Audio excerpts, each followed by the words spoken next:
Hello and welcome to my shop, or welcome back to my shop if you're a subscriber. My name is George and I'm coming to you from Chelsea, Quebec. This morning I knocked off an item from my honey-do list, and that was to put up a blind. Now, in getting ready to do this, I found a plastic toolbox. I put a few tools in it, went upstairs, realized that I needed a ladder, so I went into the kitchen, grabbed a kitchen chair. And while I was standing on the kitchen chair, it occurred to me that maybe I should just make a toolbox that I could stand on. So that's what this video is about. Now, I needed to find out if this kind of a thing had already been published on YouTube. So I searched toolbox and step stool together, those two words as keywords, and nothing came up. There were toolboxes, there were step stools, but nobody had shown a do-it-yourself combination of those two things. So I thought the idea would be good to get out there. Let me just step into the scene for a second to clarify something and to correct something. I'm standing behind this thing, an outdoor tool tote, because while I was doing the filming I was thinking that I would convert this to be the step stool toolbox. I changed my mind about it. This thing is useful on its own, so we're going to leave it intact, and we're going to build the stool box from the ground up, and you can see that the parts for it are already laid out on the workbench. The correction that I want to make is that I did a little bit more digging on the internet, and I did find something that was a combination of tote and stool. Specifically, it's at Allen's Woodworking, so A-L-A-N-S Woodworking. So he's fashioned this double function device. It carries tools and you can sit on it, and I think you can stand on it as well.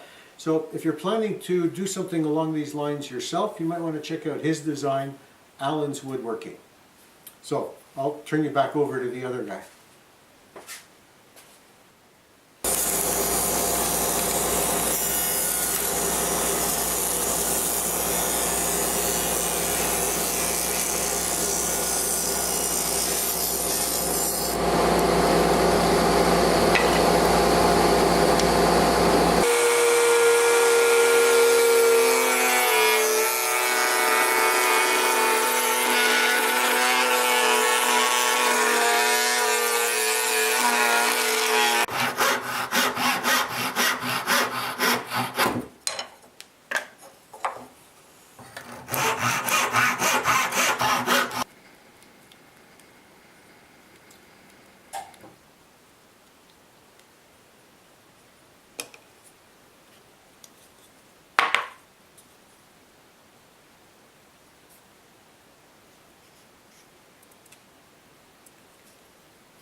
One problem with making your own dowels is they come out a little varied in size. So I use this little gauge to sort the dowels according to size.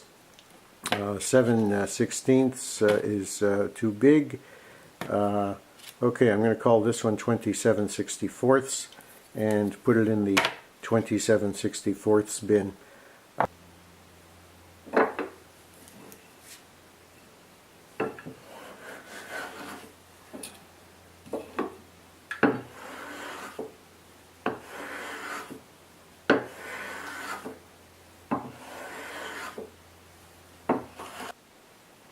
Here are the components for the structure of the stool box. The legs are standing, surrounding the apron pieces.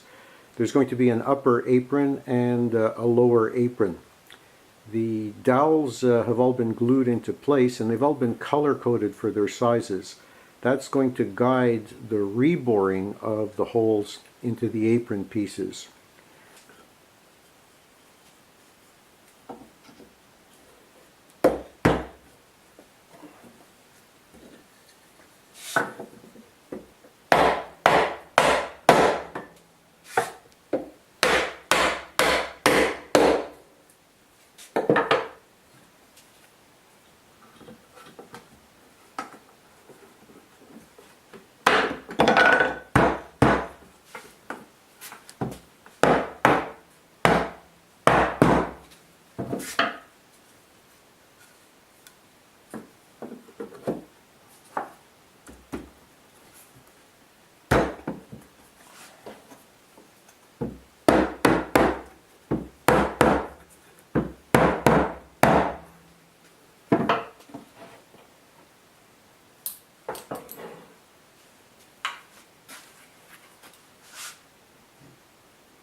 I've added a lip all the way around the top with a bit of a rise in it, and what I'd like you to think is that I'm adding that so that when I'm standing on top of the toolbox, I'll have a physical warning that my foot is close to the edge.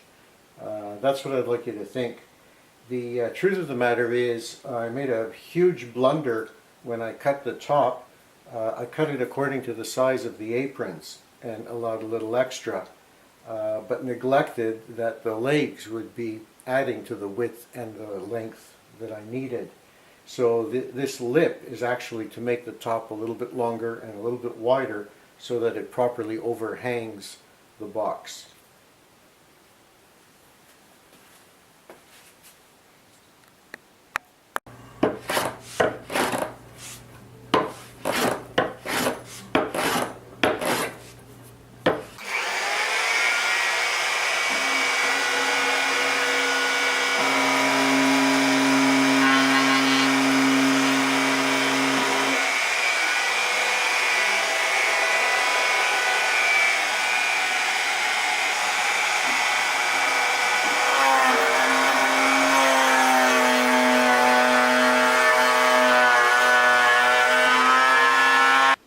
I'm marking the top for some cleats that will hold the top in place, that is, keep it from shifting left and right, but at the same time make it easy to remove.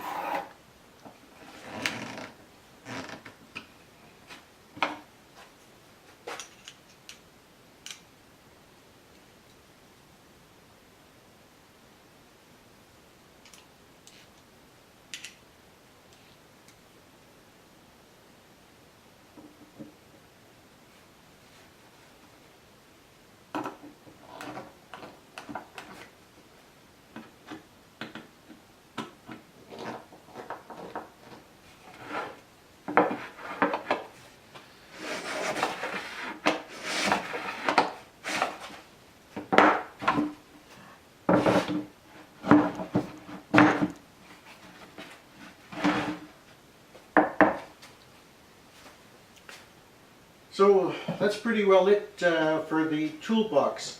The cleats worked out quite well. They're just long enough to snug into the top, and when it snaps in, it doesn't shift around, so that'll be quite a nice platform to stand in.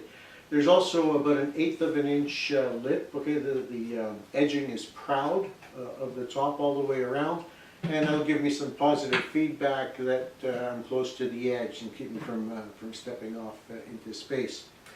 One last thing to do to it is to run a block plane to just chamfer off the edges. Just put a very light chamfer to keep them from feeling sharp. I've now got a spot where I can take those tools that have been lying around in drawers. You know, we all have these duplicate tools that haven't seen any action in decades. And I'll just shove them in here along with a full assortment of roll plugs. They seem to be the only things that you end up needing upstairs. I'll pack a whole bunch of duplicate tools into this thing and haul it upstairs every time there's a job to be done up there. Now, in the time since I started working on this toolbox, on this Stoolbox, I did find yet another one. So this one was by Chad Stanton. He has a video that was featured as a popular woodworking video, where he's got a toolbox, a tool tote that carries tools, and then you can also stand on it. So like the one on Alan's Woodworking, Chad's toolbox is very pretty. They're both very stylish. The one feature that I didn't incorporate was in both of their toolboxes, you need to turn them upside down in order to stand on them. And I just didn't want to go through the bother of emptying out the tools, turning the box upside down in order to stand on it, and then putting them back in. So this is one of those instances where function beat out form. The box is not as pretty as theirs, but it works the way I want to. The thing that I did with the router in one of the earlier shots was I just rounded off the corners here where I intend to pick up the toolbox. So that takes care of September's video. Thanks so much for sticking it through to this point. Now, there won't be a video, I don't think, in October, and I was about to say I'll see you again in November, but of course I can't actually see you. But if you're a subscriber, you'll see me in November. So bye for me for now.